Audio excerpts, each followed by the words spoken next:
সুপ্রিয় দর্শক, আমি ডাক্তার আনোয়ারুল হক, মগরাহাটে আমার chamber.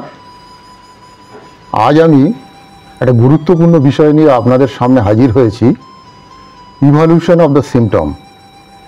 Evolution of the symptom, আমরা মেন্টাল সিমটম কীভাবে ইভ্যালুয়েট করতে পারি। Number one, will.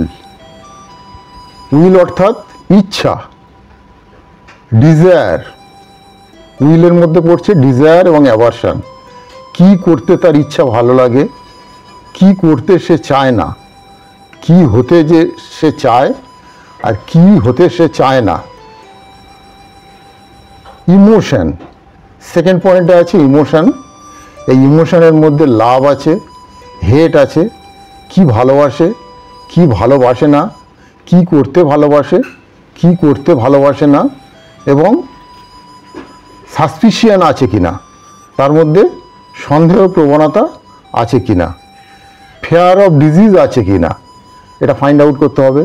কি ধরনের ড্রিমস সে দেখে, কি ধরনের ড্রিমস সে দেখে, এবং ইন্টেলেক্ট, তার মধ্যে কতটা ইন্টেলেকচুয়ালনেস আছে। মেন্টাল ইভলিউশনের মধ্যে number one will, emotion, intellect. এই ইন্টেলেক্টের মধ্যে তার ইলাস্ট্রেশন থাকতে পারে। আর আছে মেমোরি, নাম্বার ফোরে। মেমোরি সে কীরকম, দুর্বল না স্ট্রং। তাহলে মেন্টাল ইভলিউশনের মধ্যে চারটে পয়েন্ট আমরা পেয়ে গেলাম। উইল, উইলের মধ্যে ডিজায়ার, অ্যাভারশন। ইমোশন, ইমোশনের মধ্যে love, hate, suspicion, fear of disease and dreams.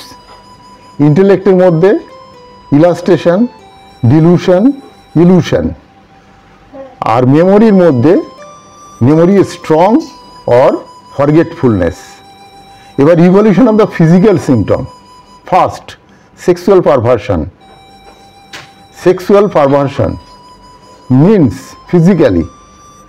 Second,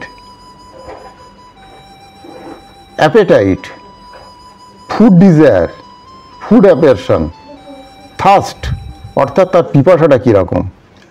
physical ইভলিউশনের মধ্যে 3 নম্বরে আছে offensiveness of the entire physical body discharge. তার পার্সপিরেশন কীরকম, ইনটলারেন্স কী আছে, এক্সট্রিমনেস তার মধ্যে কী আছে, স্লিপ কীরকম, লোথিং অফ লাইফ তার সম্পর্কে কী আছে।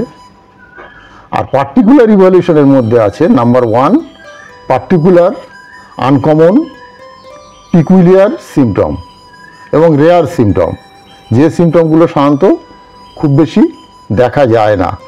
সেকেন্ডে আছে কি, অ্যাট্রাকশন মোডালিটি। মোডালিটি সেকেন্ড পজিশনে আছে। থার্ড পজিশনে আছে কি, without any particular cause the modality.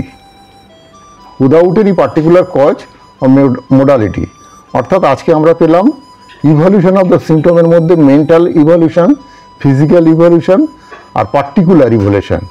তো কেস টেকিংয়ের সময় আমরা যদি এই জিনিসটা মাথায় রাখি এবং আফটার কেস টেকিং ইভ্যালুয়েশন করার সময় যদি এই গুরুত্ব দেওয়ার বিষয়টা আমরা মাথায় রাখি, তাহলে আমরা নিশ্চয়ই ভালো ওষুধ সিলেকশন করতে পারবো এবং রুগীকে আরোগ্য দানের দিকে এগিয়ে দিয়ে যেতে পারবো।